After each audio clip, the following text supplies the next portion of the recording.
All right, my friends, let's do some more macro modeling. We got a model. We got three equations.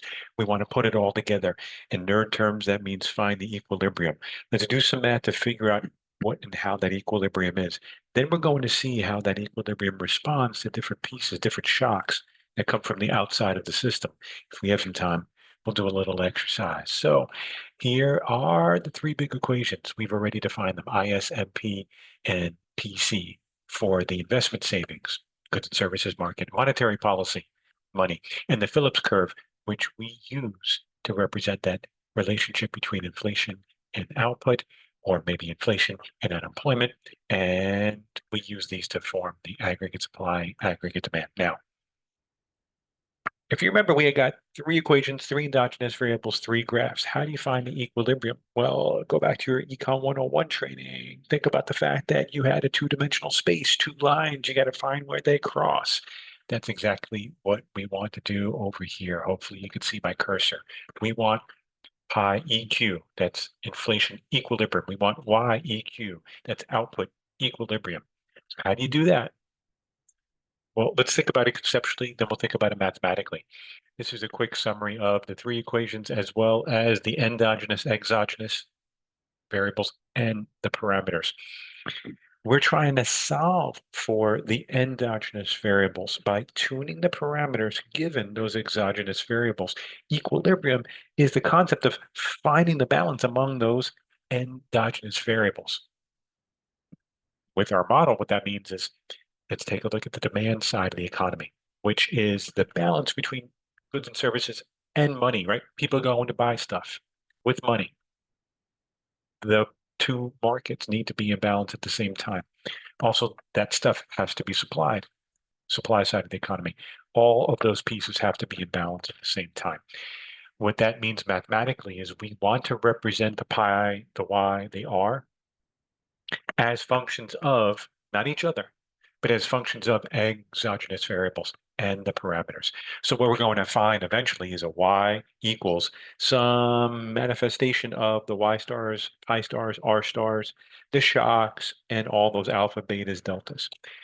The process is to find where the two lines cross. The process is to solve a simultaneous system. There's lots of ways that you could do that. Now, for our class, my students right now taking this in the macro analytics class, undergrad Duke, I'm not going to hold you responsible for this, but we can solve that system in a few different ways. So I talk fast enough. You probably don't want to put this at two times, but you can just skip ahead if you don't want to look at the derivations of the math. I'm going to hold you responsible for knowing how to use the solutions, but not ever to rederive those solutions. Boom. If you ever want to get somebody afraid, show them a graph like this all at once. The way that we're going to find the equilibrium mathematically, go back up, go back up, go back up, is to set the AD curve equal to the AS curve. And we've already formed those in other settings. So here is our AD curve. Here is our AS curve, and we want to set the two of them equal to one another. Now, if you notice, we need to find something that's common on both sides. That's going to be y and y. So the rest of it from that point, equation 6 down, is just algebra. It's a hell of a lot of algebra, but it's just algebra. Try to set the y on one side and everything else on the other. Now, what you notice in equation 10, y endogenous on the left, everything on the right is some type of exogenous variable or parameter. So the exogenous variables are given to you from the outside. The parameters have to be tuned. We'll talk about how to tune them in another setting. Now that you know the YEQ, what you can do is plug that into your Phillips curve. And you take the Phillips curve we saw before that had the function starting at the expected inflation. And then all the little bits and pieces, we're going to plug what we just got. Take a look back here, right? Y star plus blah, blah, blah, blah, blah, blah. That's what this is right here. Okay. We're going to plug that in and then solve for what? Well, we got pi on the left-hand side, and then we're going to reduce it all down. And now in equation 12, what you see is your inflation is a function of a bunch of exogenous variables and parameters. It's a big old mess. We'll try to reduce it. And the last thing is Now that I know the equilibrium inflation, I can get a better sense of what the Fed's going to do. So I'm going to go back to the monetary policy rule, which was defined for real. Remember, R, little r, is the real. EQ for the equilibrium, R star minus beta pi. And then I have to plug in for that beta pi equilibrium. That's everything we had on our prior slide. That's 13 and 14. And then we solve for the equilibrium on that interest rate. Again, what's on the left-hand side is endogenous. What's on the right-hand side of equation 15 is all exogenous, given to me star variables and parameters, which we have to calibrate. Now, what that means intuitively is that if you tell me what the long run is on this stuff, and if we're able to do enough of the econometrics and tune those parameters, you should be able to tell me what is inflation and output and the real interest rate. Those equations are huge, right? They're beasts. So we can do things a little bit easier. What we could do is actually represent the three equations in slightly easier form. That doesn't mean that it's easy, but rather than taking this whole big old mess and putting it in front of pi star, I'm going to represent all that stuff and call it A1. Let's go back just so you can see, all right? Check this out.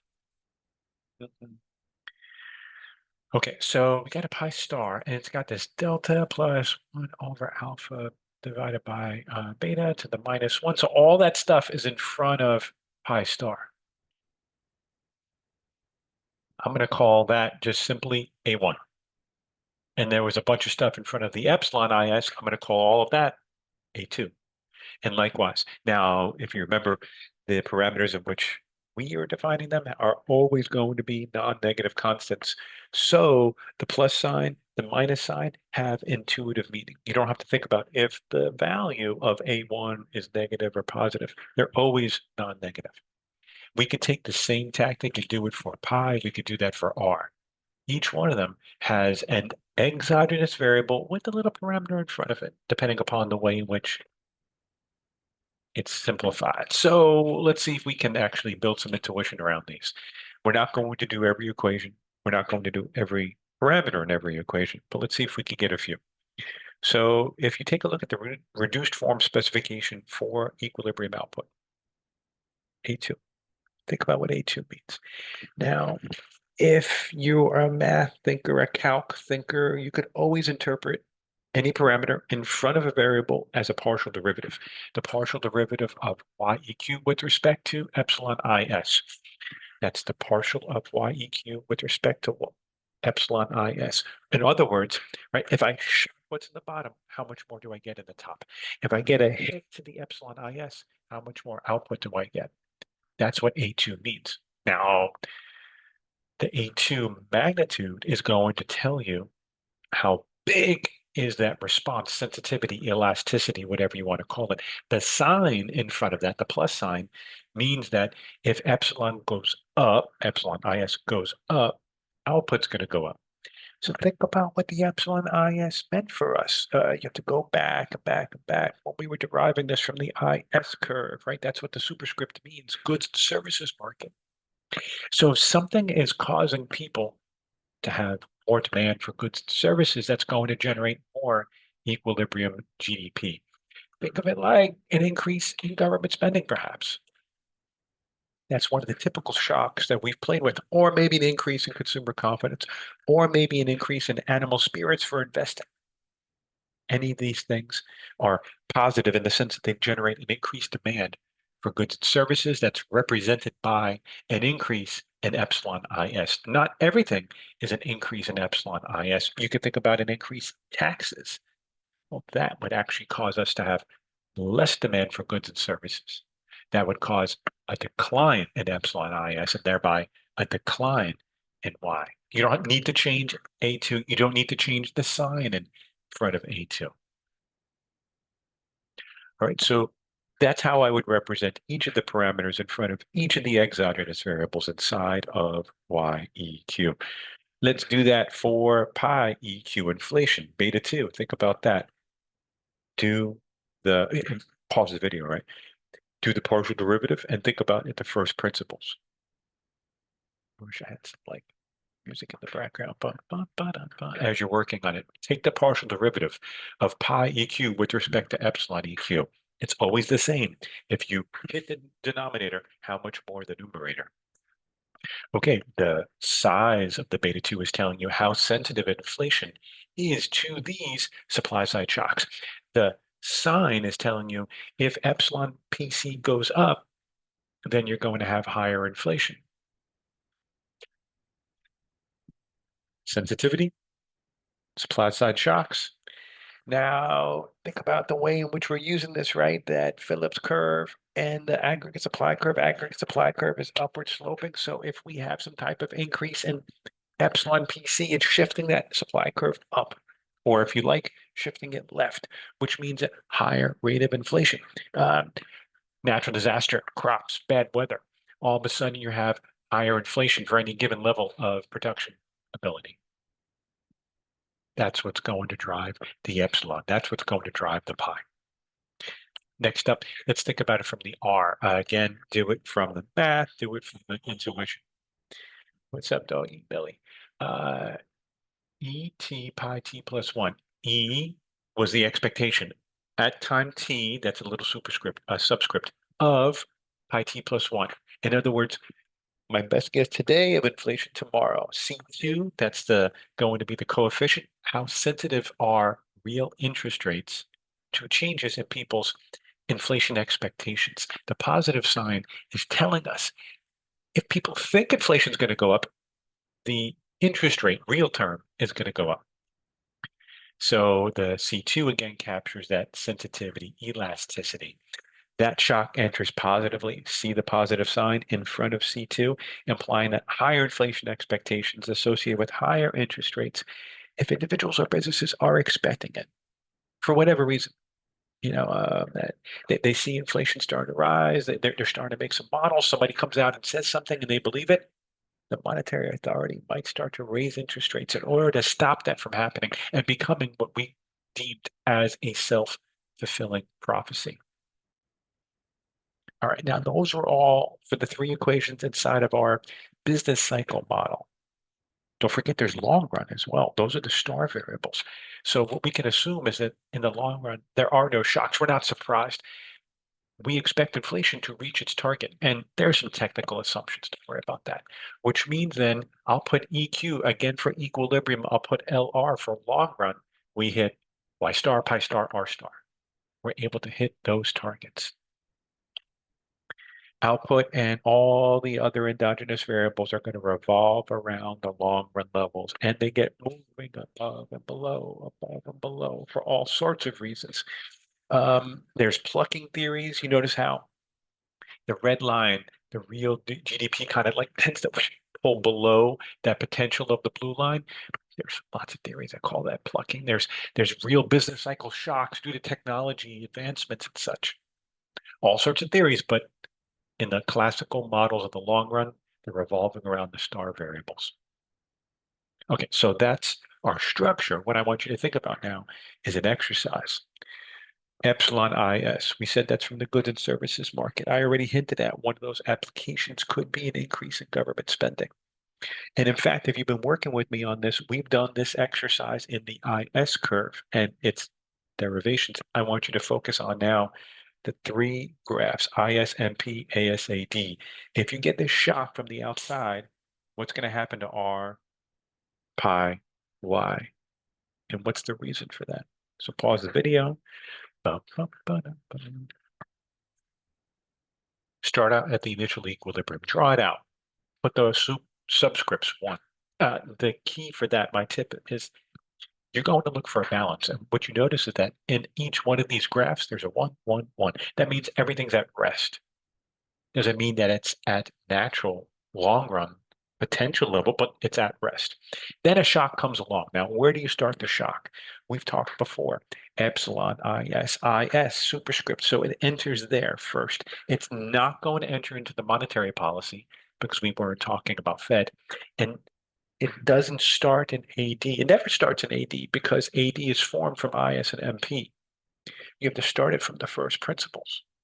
Okay, so this type of shock cannot start in AD curve. You can have shocks to IS, but you're not going to just randomly move the AD curve. All right, so at the moment of the shock, at that given interest rate, you're going to have more economic activity. Okay. Now, if you notice there, I didn't update the interest rate yet, which means then I'm still at R1, pi 1. What's going to happen to the aggregate demand curve? Well, it shifts out because it's built from that.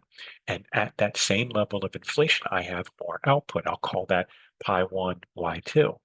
But you notice every bone in your Econ 101 body tells you that Y2, pi 1, this little number right there is not an equilibrium, right? It's off of the AS curve, but it's on the AD. So if you have this situation where there's more demand than supply, what happens? Prices rise, right? More demand than supply, prices rise. So you start moving up along to the left along that red line until you reach equilibrium. Inflation is higher, and you get some level of output between Y1 and Y2. I call this pi 3 because I want to make sure that everything's balanced. So that new equilibrium of output, what's the level of inflation that balances that? I'll call that 3. So on the rightmost graph, I have threes, threes, that's balanced, but the other two aren't. So what's going to happen? There's something behind the scenes, right? You have to have a way in which the economy will generate that level of output and that level of inflation. Well, if inflation's higher, what does the Fed do according to our rule? They raise interest rates. And if interest rates are higher, well, what's going to happen to goods and services demand? If interest rates are higher, maybe there's less home buying. If interest rates are higher, maybe there's less investment spending for businesses. So we're going to walk along that IS curve. Notice that I didn't shift it again. And why was that? Because the argument that I just gave, rewind the tape there, was if interest rates are higher, well, inside of this visual space, interest rate is on that vertical, which means it's endogenous to that graph. And that means you walk along. How do I know when to stop? I got a 3, a 3, a 3, a 3, a 3, a 3. All my subscripts match. We're good to go. All right. Hope that helps. Practice some shocks.